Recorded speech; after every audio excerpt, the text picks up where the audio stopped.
नमस्कार दोस्तों, horror stories में आज आप सभी का एक बार फिर से स्वागत है। मेरा नाम है जिशान और आप देख रहे हैं जिशान अली चैनल को। दोस्तों, दुनिया में कई तरह के लोग होते हैं, जिनमें से कुछ वास्तविक होते हैं और कुछ काल्पनिक। लेकिन कुछ प्रजातियां ऐसी भी हैं जिन्हें न तो वास्तविक कहा जा सकता है और न ही काल्पनिक। ऐसा इसलिए क्योंकि न तो ऐसे लोगों के होने के कोई सबूत मिलते हैं और न ही इन लोगों के अस्तित्व की पूरी जानकारी। यह लोग इतने मिस्टीरियस होते हैं कि इनके बारे में संपूर्ण ज्ञान किसी के पास भी नहीं होता। ऐसी एक प्रजाति का नाम है वैम्पायर। ये लोग न तो पूर्ण रूप से इंसान होते हैं और न ही जानवर, और यह लोग न तो पूर्ण रूप से जीवित होते हैं और न ही मरे हुए।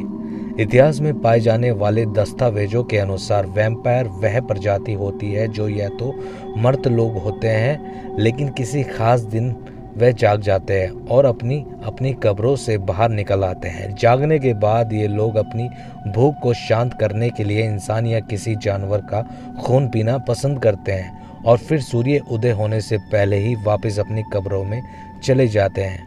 इतिहास में ऐसे कई सारी घटनाओं का जिक्र हुआ है, जिनमें से आज हम आपको एक के बारे में बताने जा रहे हैं।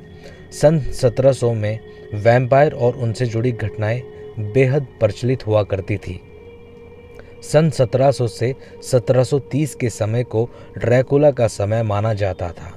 उन दिनों यूरोप और इंग्लैंड जैसी जगहों पर वैम्पायर का नाम लेने से भी लोग डरा करते थे। सन 1725 में किसी लोया सब्रिया नाम के जगह एक किसान था जिसका नाम पीटर था। उसकी मौत हो गई, लेकिन पीटर के मौत के कुछ ही दिनों बाद कुछ ऐसा घटित हुआ जिसे देखकर लोगों के रोंगटे खड़े हो गए। अपनी मौत के 3 दिन बाद पीटर अपने 10 साल के बेटे के पास आया और अपने बेटे से कुछ खाने के लिए मांगा। उसके बेटे ने पीटर को खाना दे दिया और पीटर वहां से चला गया। लेकिन अगले दिन पीटर फिर से अपने बेटे के पास आया खाना मांगने, लेकिन इस बार उसके बेटे ने उसको खाना देने से इनकार कर दिया। अगली सुबह पीटर का बेटा मृत अवस्था में पाया गया।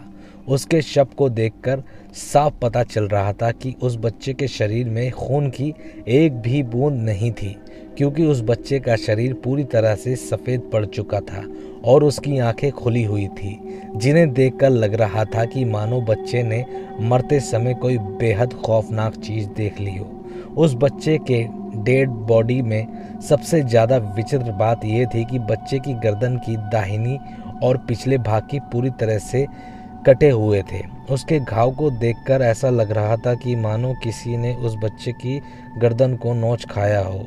इस मौत के बाद लगातार 9 दिनों तक बिल्कुल इसी तरह से मौतों का सिलसिला चलता रहा और उस गांव के लोगों के बीच खौफ इस कदर बढ़ गया कि गांव वालों ने वैम्पायर हॉन्टर की सहायता लेने का फैसला किया। इन वैम्पायर हॉन्टर ने जब सभी मौतों और उनके सभी 10 लोगों के बॉडीज़ की जांच की तो पाया कि सभी मौतों के पीछे किसी पिशाच यानी वैम्पायर का हाथ है। उन्होंने जब पीटर की कब्र को खोलकर देखा तो वहां मौजूद सभी लोग हैरत में पड़ गए। उन्होंने देखा कि पीटर का मृत शरीर अभी भी बिल्कुल ताज़ा था और उसके कपड़े खून से भीगे हुए थे। पीटर के छाती में एक झड़ी लगी हुई थी और पीटर के मुंह में किसी पक्षी का पंख मिला। पीटर के लाश को उसके कब्र से निकालकर आग में जला दिया गया और उसके राख को पास के एक चर्च में दफन कर दिया गया ताकि पीटर का पिशाच दोबारा ना जाग पाए। इसके बाद पीटर को दोबारा कभी नहीं देखा गया, लेकिन पीटर की छाती में वह छड़ी और मुंह में पक्षी का पंख कहाँ से आए, ये एक सवाल बन चुका था।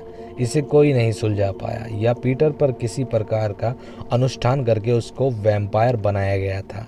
इस सवाल का जवाब पीटर के मौत के साथ ही दफन हो गया। दोस्तों, ये कहानी आपको कैसी लगी हमें कमेंट करके ज़रूर बताएं और ऐसी कहानियाँ सुनने के लिए हमारे इस चैनल को सब्सक्राइब करें। धन्यवाद। शुभ रात्रि।